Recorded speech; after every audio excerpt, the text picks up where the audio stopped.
പിതാവിൻ്റെയും പുത്രൻ്റെയും പരിശുദ്ധാത്മാവിൻ്റെയും നാമത്തിൽ ആമേൻ. എൻ്റെ പ്രിയപ്പെട്ടവരെ, ഇന്ന് ജൂലൈ 30 വ്യാഴാഴ്ച. അമ്മേ പരിശുദ്ധ അമ്മേ, അമ്മേ പരിശുദ്ധമേ, ദൈവമാതാവേ, കൃപാസനത്തിലൂടെ ഞങ്ങൾക്കും ഞങ്ങളുടെ ദേശത്തിനും അമ്മ മധ്യസ്ഥം തേടി തന്ന എല്ലാ അനുഗ്രഹങ്ങൾക്കും കൃപകൾക്കും ഞങ്ങളിപ്പോൾ ഹൃദയം നിറഞ്ഞ നന്ദി പറയുന്നു. അമ്മേ പരിശുദ്ധമേ, ദൈവമാതാവേ, 2004 ഡിസംബർ 7 ഉച്ചകഴിഞ്ഞ് 2:30 കൃപാസനത്തിൽ സംഭവിച്ച അമ്മയുടെ പ്രത്യക്ഷപ്പെടലിനെ കുറിച്ച് തിരുസഭയ്ക്ക് സമർപ്പിച്ചിരിക്കുന്ന പഠനരേഖകളുടെ മേൽ സഭാത്മകമായ പഠനം ആരംഭിക്കുവാൻ ഞങ്ങൾ പ്രാർത്ഥിക്കുന്നു. അമ്മേ പരിശുദ്ധമേ, ഭൂസ്വർലോകങ്ങളുടെ രാജ്ഞിയായ അങ്ങേയ്ക്ക് ഭൗമസംരക്ഷണത്തിനായി പ്രപഞ്ചപ്രകൃതിയെ തന്നെ തിരുസഭ പ്രതിഷ്ഠിക്കുവാൻ ഈ പ്രത്യക്ഷീകരണം വഴി ഇടയാക്കണമേ. പരിശുദ്ധമേ, ജപമാല മാതാവേ, സകല കൃപാസനം പ്രാർത്ഥനയോടും ചേർത്ത് ഞങ്ങളിപ്പോൾ പ്രാർത്ഥിക്കുന്ന ഈ കുടുംബത്തിന്റെ പ്രത്യേക നിയോഗം പറ മക്കളെ.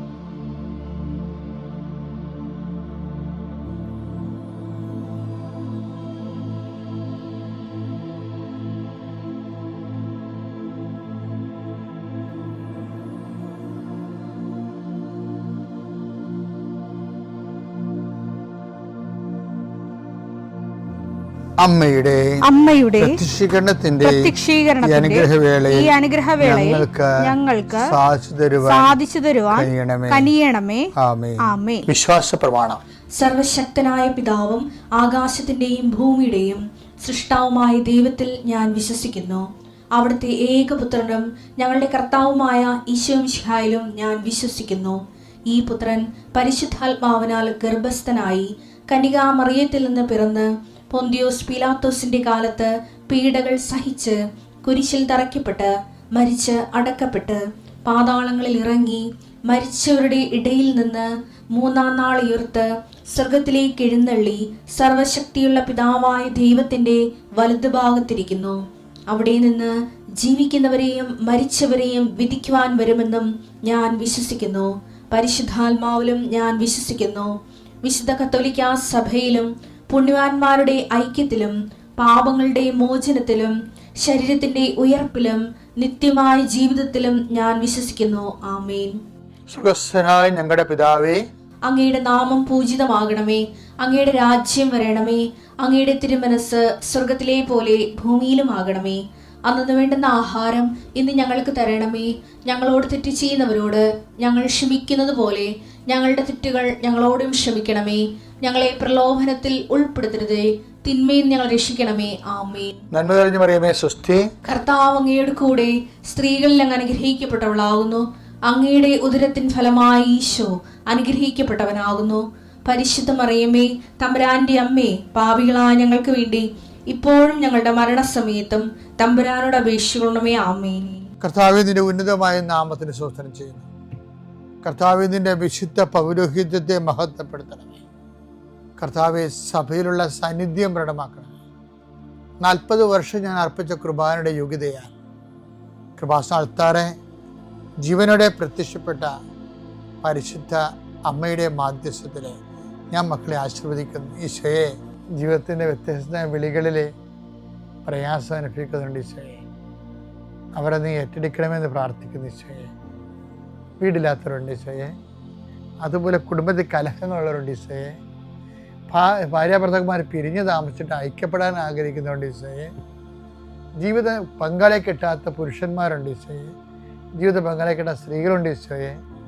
അന്യനാടുകളിലും വിദേശങ്ങളിലൊക്കെ ജീവിക്കുന്നവരും മക്കൾക്ക് അവർക്ക് പറ്റുന്ന ജീവിത പങ്കാളിയെ കിട്ടാതെ വിഷമിക്കുന്നവരും അതിനുവേണ്ടി പ്രാർത്ഥിക്കുന്നവരും ആശ്രയിക്കും. ഒരു പ്രൊമോഷന് വേണ്ടി പ്രാർത്ഥിക്കുന്നുണ്ട് ഈശോയെ.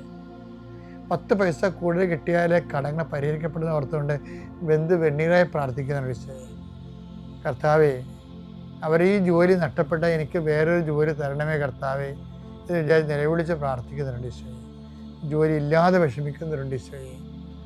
രോഗങ്ങൾ മാറാതെ, സമാധാനം ഇല്ലാതെ, ഉറക്കമില്ലാതെ പോകുന്നുണ്ട് ഈശോയെ. കടകമ്പോളങ്ങളും കന്നുകാലികളെയും വളർത്തി ജീവിക്കുന്ന കുഞ്ഞു വരുമാനക്കാരുണ്ട് ഈശോയെ. അവരെല്ലാം നീ ആശീർവദിക്കുന്നത് പ്രാർത്ഥിക്കുന്നു. മക്കളുടെ വിദ്യാഭ്യാസം, മക്കളുടെ പഠനം, മക്കളുടെ ഉദ്യമങ്ങൾ, അവർക്ക് വേണ്ടി പ്രാർത്ഥിക്കുന്ന അമ്മമാരും അപ്പന്മാരും അവിടെ പ്രാർത്ഥനകൾ കർത്താവ് ഏറ്റെടുക്കുകയും നിങ്ങളുടെ കുഞ്ഞുങ്ങളെ കർത്താവ് ആശീർവദിക്കുകയും ഇന്നത്തെ ദിവസം നിങ്ങൾ എന്തെല്ലാം ചെയ്യുന്നു, എവിടെയെല്ലാം പോകുന്നു, അവിടെല്ലാം സംസാരിക്കുന്നു, എല്ലാ നിയോഗങ്ങളും കർത്താവ് നിറവേറ്റട്ടെ.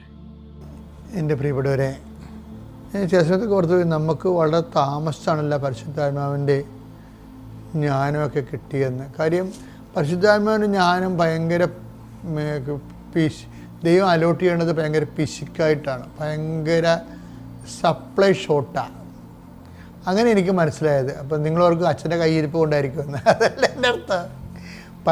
നമ്മൾ ദൈവത്തിൽ ജീവിക്കണമെങ്കിൽ നമുക്ക് നമ്മുടെ വ്യവഹാരിക സാധാരണ ജീവിതമില്ലേ, അതിൻ്റെയും കുന്നായ്മകളും അതിൻ്റെ ഒരു തടസ്സങ്ങളും തട്ടുകേടുകളൊക്കെ ഉണ്ടല്ലോ, അതിനെയൊക്കെ മനസ്സിലാക്കി വളരെ ഒരു ഗ്രീൻ ചാനലിലൂടെ ജീവിതം കൊണ്ടുപോകണമെങ്കിലും പരിശുദ്ധാത്മ മസ്റ്റാണ്. നിങ്ങളൊക്കെ പല കാര്യങ്ങളത് കൊണ്ടുപോകുന്നുണ്ട് എനിക്കറിയാം, പക്ഷെ അത് പരിശുദ്ധാത്മാവാണെന്ന് നിങ്ങൾക്ക് അറിയത്തില്ല. അതുകൊണ്ട് പരിശുദ്ധാത്മാവിൻ്റെ ഒരു ബൂസ്റ്റിങ്ങിന് വേണ്ടി പ്രത്യേകിച്ച് നിങ്ങളൊന്നും ഒരു ഇൻവെസ്റ്റ്മെൻറ്റും ചെയ്യണില്ല. ഞാൻ പറഞ്ഞ പരിശുദ്ധാത്മാവിന് വേണ്ടി എക്സ്ട്രാ ഇൻവെസ്റ്റ്മെൻറ്റ് ചെയ്യണമെന്ന് എൻ്റെ അഭിപ്രായം. ഞാൻ ചില സമയത്തൊക്കെ ഒറ്റയ്ക്കൊക്കെ എല്ലാം നിർത്തി, എഴുത്താണെങ്കിൽ എഴുത്ത്, വേറെ എന്തെങ്കിലും ചെയ്തിരിക്കണമൊക്കെ നിർത്തിയിട്ട് വെറുതെ ഇരുന്ന് പരിശുദ്ധാത്മാവിനെക്കുറിച്ച് മാത്രം ചിന്തിച്ചുകൊണ്ടിരിക്കും. പക്ഷെ എന്നാലും ഞാൻ പിതാവിനോട് പറയും, പിതാവേ പരിശുദ്ധാത്മാവിനെ എന്നിൽ നിറയ്ക്കണമേ. അപ്പോൾ എനിക്ക് കർത്താവ് തന്നൊരു സംഭവം ഞാൻ കഴിഞ്ഞ ദിവസം പള്ളിയിൽ പറഞ്ഞു, നീ വചനം വായിച്ചാൽ മതി എന്ന് പറയും. നിനക്ക് ഏറ്റവും ഈസി ആയിട്ട് ഏറ്റവും ഈസി ആയിട്ട് പരിശുദ്ധാത്മാവിനെ അറിയാനുള്ളത്, ഇപ്പോൾ ഞാൻ പരിശുദ്ധാത്മാവിനെ അറിയാനുള്ളത് പ്രാർത്ഥനയെക്കാളും നമ്മൾക്ക് ഏറ്റവും ഈസി എന്താണെന്ന് അറിയാമോ? ഈ നിങ്ങൾ ഉടമ്പടിയിൽ എല്ലാ ദിവസവും അരമണിക്കൂർ വചനം വായിക്കലേ, അത് ഉടമ്പടിയുടെ ഒരു ആചാരം പോലെ വായിച്ചു വിടരുത്. അത് പരിശുദ്ധാത്മ നിറയാൻ വേണ്ടിയാണ് വായിക്കേണ്ടത്. എന്താ കാരണം വെച്ച് കഴിഞ്ഞാൽ to fan into flames എന്ന് പറഞ്ഞില്ലേ വായിച്ചത്, 2 തിമോത്തിയോസ് 1:6. 2 തിമോത്തി 1:6 ഒരു വചനമുണ്ടേ, എൻ്റെ കൈവെപ്പിലൂടെ നിനക്ക് ലഭിച്ച ദൈവിക വരം വീണ്ടും ഉജ്ജ്വലിപ്പിക്കണമെന്ന് ഞാൻ നിന്നെ അനുസ്മരിപ്പിക്കുന്നു. ഏറ്റവും നല്ല മാർഗം എന്താണെന്നറിയാവോ? പരിശുദ്ധാത്മാവ് ചെയ്ത ചില കാര്യങ്ങൾ നമ്മളുടെ മനസ്സിലേക്ക് കടത്തിവിട്ട് നമ്മുടെ മനസ്സിനെ റീഫോർമാറ്റ് ചെയ്യണം. പരിശുദ്ധാത്മാവ് ചില കാര്യം എന്താണ്?